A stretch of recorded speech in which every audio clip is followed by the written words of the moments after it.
Bien-aimés dans le Seigneur, bonne fête de la Pentecôte à tout un chacun de nous, là où tu es, à la maison, en Afrique, en Europe, en Amérique, en Australie, en Asie. Bonne fête de la Pentecôte.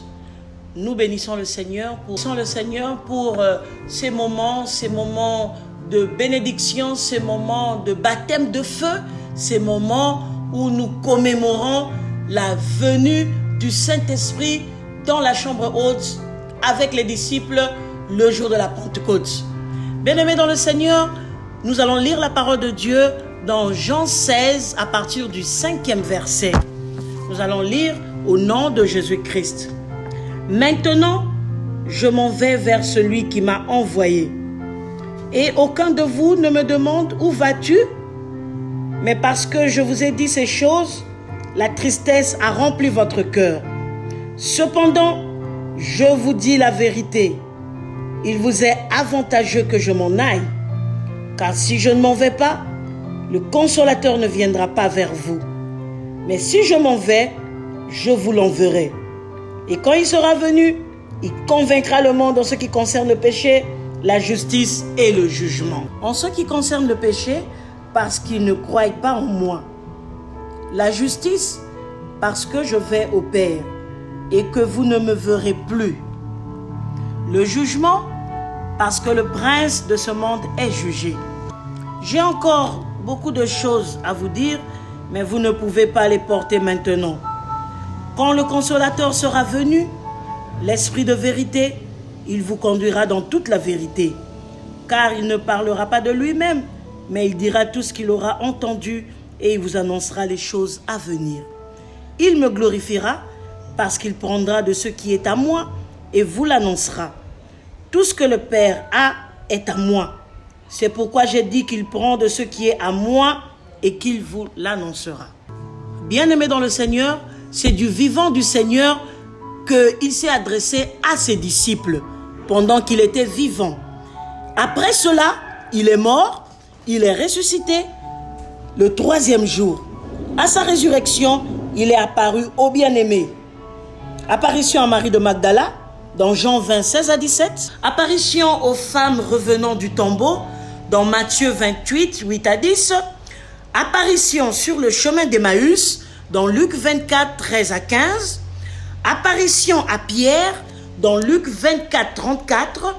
Apparition aux disciples en l'absence de Thomas, dans Luc 24, 36. Apparition aux disciples en la présence de Thomas, dans Jean 20, 26 à 29. Apparition à 7 disciples au bord du lac de Tibériade, dans Jean 21, 1 à 2. Apparition à 500 disciples à la fois, dans 1 Corinthiens 15, 6. Apparition à Jacques et aux disciples, dans 1 Corinthiens 15, 7. Apparition juste avant l'Assomption, dans Luc 24, 50 à 53. Durant 40 jours que notre Seigneur Jésus-Christ a apparu aux disciples. Et nous allons lire cela dans Actes des Apôtres, le chapitre 1, les versets 3 à 5, que je lis au nom de Jésus-Christ.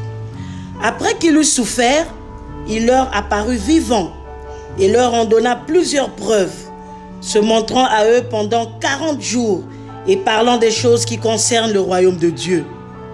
Comme il se trouvait avec eux, il leur recommanda de ne pas s'éloigner de Jérusalem, mais d'attendre ce que le Père avait promis, ce que je vous ai annoncé, leur dit-il. Car Jean a baptisé d'eau, mais vous, dans peu de jours, vous serez baptisés du Saint-Esprit. Amen. Donc, allèrent à la chambre haute et persévérèrent dans la prière. C'est 10 jours durant qu'ils persévérèrent dans la prière, plus les 40 jours de l'apparition de Jésus-Christ. C'est donc 50 jours après la Pâque, c'était le jour de la Pentecôte. C'est ainsi que dans Jean 16, le Seigneur était en train de rassurer les bien-aimés. Il leur disait, « Il vous est avantageux que je m'en aille. Il vous est profitable, il vous est bon que je m'en aille. Car si je ne m'en vais pas, le Consolateur ne viendra pas vers vous, mais si je m'en vais, je vous l'enverrai. » Bien-aimés dans le Seigneur, lorsque le Seigneur Jésus-Christ avait commencé son ministère, Dans Ésaïe 61, du verset 1 au 3e, ce passage dit ceci: l'Esprit du Seigneur est sur moi, car il m'a oint. Bien aimé, l'Esprit du Seigneur était sur Jésus-Christ. Il avait oint pour bien faire sa mission, guérir les malades, proclamer une année de grâce, les paralytiques ont marché, les sourds ont entendu, des miracles se sont faits. C'est-à-dire que pour bénéficier de l'Esprit du Seigneur qui était en Jésus-Christ, il fallait être devant Jésus-Christ. Il fallait suivre Jésus-Christ à la montagne, dans les synagogues, partout. C'est là où il prêchait, c'est là où il guérissait les malades, c'est là où le Saint-Esprit en lui agissait. Voilà pourquoi il a repris, il a dit: il est avantageux que je m'en aille. J'ai encore beaucoup de choses à vous dire, mais vous n'êtes pas en mesure de le porter. Mais si le Saint-Esprit vient, le Consolateur, c'est lui qui me glorifiera, c'est lui qui parlera de moi en vous. Bien aimé, le Saint-Esprit dans nos cœurs, c'est-à-dire la présence de Jésus-Christ. C'est-à-dire que le Saint-Esprit va continuer cette mission en nous. Il va témoigner avec nous, il va attester des choses pour Jésus-Christ, il va prendre les choses d'en haut et les amener vers nous. Donc, le Saint-Esprit est la troisième personne de la divinité. Dieu le Père, Dieu le Fils, Dieu le Saint-Esprit. Maintenant, Dieu le Saint-Esprit est autant que Dieu le Père et Dieu le Fils. Toutefois, le Saint-Esprit n'attire pas l'attention sur lui-même. Il est là pour glorifier Jésus-Christ et le Saint-Esprit ne parle jamais de lui-même. Dans Jean 16, le verset 14, le Seigneur lui-même dit: il me glorifiera parce qu'il prendra de ce qui est à moi et vous l'annoncera. Tout ce que le Père a est à moi. C'est pourquoi j'ai dit qu'il prend de ce qui est à moi et qu'il vous l'annoncera. Il y a deux choses que le Saint-Esprit fait. Premièrement, le Saint-Esprit témoigne avec nous. Et deuxièmement, le Saint-Esprit nous rend témoignage. Quand nous lisons dans la parole de Dieu, Hébreux 3, le verset 7, c'est pourquoi, selon ce que dit le Saint-Esprit, aujourd'hui, si vous entendez sa voix, endurcissez pas vos cœurs. Le passage que nous venons de lire nous montre comment Dieu n'aime pas l'endurcissement du cœur. Et le Saint-Esprit témoigne et atteste que Dieu n'aime pas l'incrédulité. Ici, le Saint-Esprit ne parle pas de lui-même, mais il nous montre comment le Seigneur a mal au cœur lorsque nous sommes incrédules. Le Saint-Esprit atteste la parole de Dieu dans nos cœurs. Le Saint-Esprit nous parle de Dieu. Le Saint-Esprit nous montre que la parole de Dieu nous est annoncée, mais nous sommes toujours incrédules. Nous avons toujours le cœur dur. Le Saint-Esprit atteste que cette parole doit prendre de la place dans nos vies et que nous devons suivre ce que Dieu nous dit. Le Saint-Esprit nous montre ici que si nous croyons, si nous avons foi, beaucoup de miracles vont se produire. Dans la vie de nos enfants, dans nos affaires, dans nos entreprises, dans nos maisons, dans nos quartiers, trop de miracles se feront. Et dans un autre passage aussi, Hébreux 10, 15 à 17, la Bible dit ceci: c'est ce que le Saint-Esprit nous atteste aussi. Car après avoir dit: voici l'alliance que je ferai avec eux. Après ces jours-là, dit le Seigneur, je mettrai mes lois dans leur cœur et je l'écrirai dans leur esprit. Il ajoute: et je ne me souviendrai plus de leurs péchés ni de leur iniquité. Bien-aimés dans le Seigneur, quel témoin béni! Le Saint-Esprit témoigne et atteste que Dieu ne se souviendra plus de nos péchés. Oh bien-aimé, que tu sois un ancien chrétien, que tu sois un nouveau chrétien, que tu sois un chrétien charnel, que tu sois un chrétien spirituel, que tu sois un homme animal, cela ne changera pas ce témoignage. Dieu ne se souviendra plus de nos péchés. Bien-aimé, le Saint-Esprit témoigne avec nous que nous sommes enfants de Dieu. Romains 8, à partir du verset 14, nous dit ceci: car tous ceux qui sont conduits par l'Esprit de Dieu sont fils de Dieu. Et vous n'avez point reçu un esprit de servitude pour être encore dans la crainte, mais vous avez reçu un esprit d'adoption par lequel nous crions Abba Père. 16. L'Esprit lui-même rend témoignage à notre esprit. Nous sommes enfants de Dieu. Or, si nous sommes enfants de Dieu, nous sommes aussi héritiers de Dieu et co-héritiers de Christ. Bien-aimés, Le Saint-Esprit nous enseigne que nous ne devons pas avoir peur. Bien-aimé, si tu te comportes comme tu te comportes, c'est parce que tu te minimises. Tu ne te connais pas. Un enfant de roi, lorsqu'il arrive dans une ville, il est VIP. Il est VIP, il est logé VIP. Toi, tu ne connais pas ce qui est en toi. Voilà pourquoi tu as peur. Voilà pourquoi tu tâtonnes. Voilà pourquoi tu ne sais pas résister devant les puissants des ténèbres. Voilà pourquoi tu as peur de combattre l'ennemi. Bien-aimé, je te dis, aujourd'hui, le Saint-Esprit en toi, tu es co-héritier de Christ. Le Saint-Esprit en toi, tu seras baptisé de feu. Le Saint-Esprit en toi, tu seras inébranlable. Oh, peuple de Dieu, est-ce que tu te connais? Le problème, c'est que réellement, tu ne sais pas qui tu es. Un fils de roi peut s'asseoir et donner des ordres. Même si je n'accouche pas, je vais ordonner, Seigneur, fais quelque chose. Même si j'ai besoin, je suis dans le besoin, je vais sortir. Je sais qu'un roi, un fils de roi ne peut jamais manquer de rien. Bien-aimé, sache que toi, tu es co-héritier de Christ. Le Saint-Esprit en toi, c'est l'espérance de la gloire. Le Saint-Esprit en toi, c'est des choses nouvelles. Le Saint-Esprit en toi, c'est la solution à tous les problèmes. Et c'est ce que le Saint-Esprit atteste à ton esprit. Tu es fils du Très-Haut, tu es co-héritier, tu peux faire de grandes choses et ton esprit doit accepter cela. Et c'est ce qui produit la foi, l'espérance et l'expérience personnelle. Revenons un peu à ce contexte de la Pentecôte. C'est quoi la Pentecôte? Quelle est l'origine de la Pentecôte? Dans l'Ancien Testament, ce jour a été appelé fête des semaines. Nous allons lire dans Lévitique 23, 15 à 17. Depuis le lendemain du sabbat, du jour où vous apporterez la gerbe pour être agitée de côté et d'autre, vous compterez 7 semaines entières. Vous compterez 50 jours jusqu'au lendemain du 7e sabbat et vous ferez à l'Éternel une offrande nouvelle. Et la Bible dit, vous compterez 7 semaines complètes. Une semaine à 7 jours. 7 semaines, c'est-à-dire 7 fois 7 qui font 49 jours. Le lendemain, c'est 50 jours. Pentecôte signifie 50. C'est le jour où vous aurez offert la première gerbe, c'est-à-dire les prémices. Et maintenant, Jésus-Christ est ressuscité le lendemain du sabbat.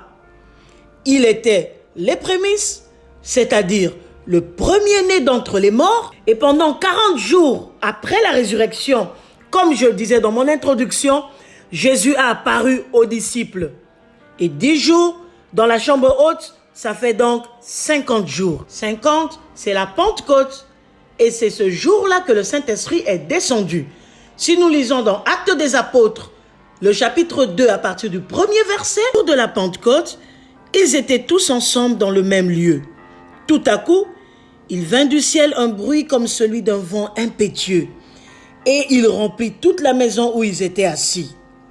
Des langues, semblables à des langues de feu, leur apparurent, séparées les unes des autres, et se posèrent sur chacun d'eux. Et ils furent tous remplis du Saint-Esprit, et se mirent à parler en d'autres langues, selon que l'Esprit leur donnait de s'exprimer. Bien-aimé dans le Seigneur, le jour où tu as cru, le Saint-Esprit était déjà dans ton cœur. Ce jour où nous commémorons la Pentecôte, je dis, sois rempli du Saint-Esprit. Sois rempli du Saint-Esprit. Qu'un bruit comme celui d'un vent impétueux souffle dans ta vie en ce moment, en ce même instant.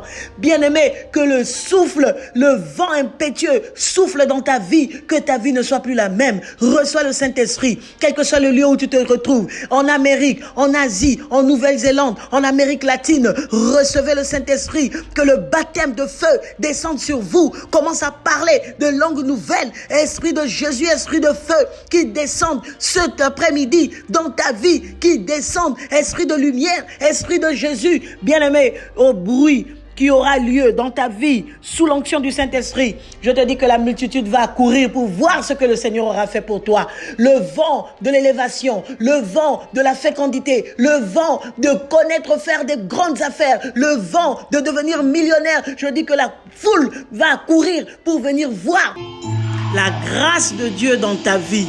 Je te dis, bien-aimé, le vent que soufflera le Saint-Esprit dans ta vie. Ah, un vent de paix, un vent d'excellence, un vent de nouvelles idées qui vont te propulser, qui vont t'emmener loin dans le monde. Bien-aimé, lorsque ce vent soufflera dans ta vie ne sera plus les mêmes. Tes voisins, ta famille, ton entourage seront dans la confusion. Ils vont se poser la question, c'est lui ou c'est pas lui? Mais toi, tu leur diras, c'est moi. Le Saint-Esprit en moi, c'est l'espérance de la gloire. Le Saint-Esprit en moi, la maladie est partie. Le Saint-Esprit en moi, il a consumé les ténèbres. Le Saint-Esprit en moi, les serpents sont calcinés. Et me voici une nouvelle personne avec ce vent. Bien-aimé, la foule, la multitude va courir pour voir ce que le Saint-Esprit aura fait dans ta vie. Reçois le Saint-Esprit là où tu es. Je dis en Europe, reçois le Saint-Esprit. En Afrique, recevez le Saint-Esprit. À Paris, à Bruxelles, en Allemagne, recevez le Saint-Esprit. Je dis recevez le Saint-Esprit à Madrid. En Espagne, recevez le Saint-Esprit. Que l'Esprit de Dieu descende sur vous.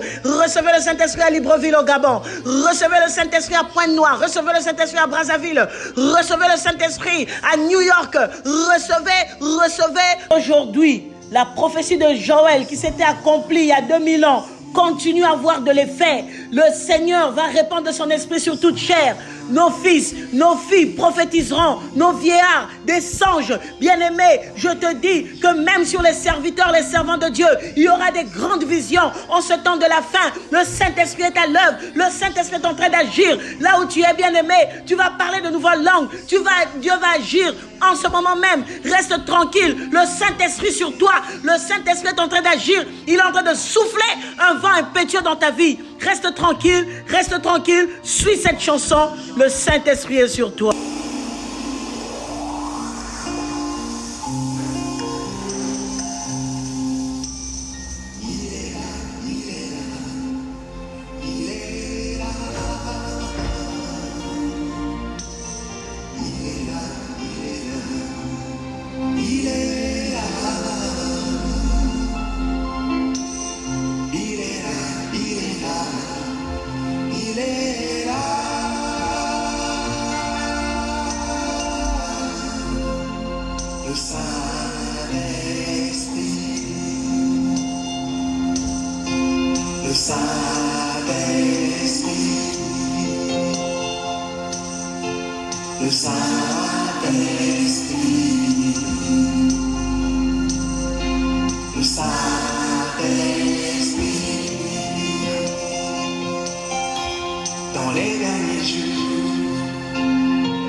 partout de la terre.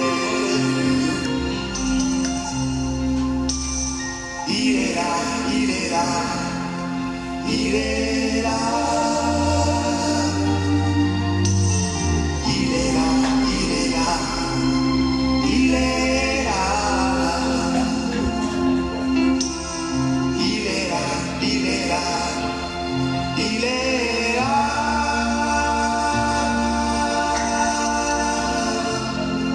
Le Saint-Esprit,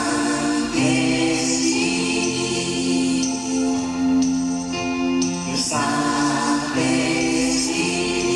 Qui est humilié, je t'apporte une bonne nouvelle. Le Saint-Esprit te console. Le Saint-Esprit te prend en charge. Toi qui es prisonnier, toi qui as le cœur brisé, je te dis que la consolation du Saint-Esprit est sur toi.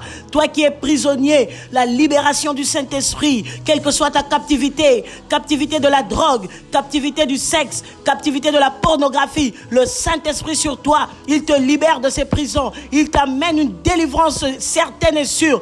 Toi qui es dans les prisons, prison de la malédiction, prison des serpents, prison de la sorcellerie. Une bonne nouvelle pour toi. Le Saint-Esprit, le consolateur, est sur toi. Il descend sur toi. Il prend les rênes de ta vie. Il agit dans ta vie. Il descend dans sa splendeur. Il descend comme un torrent qui déborde sur ses rives. Il amène la paix. Il amène l'allégresse. Il amène une huile parfaite, une huile remplie d'onction.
Centre culturel chrétien international, que Dieu vous bénisse.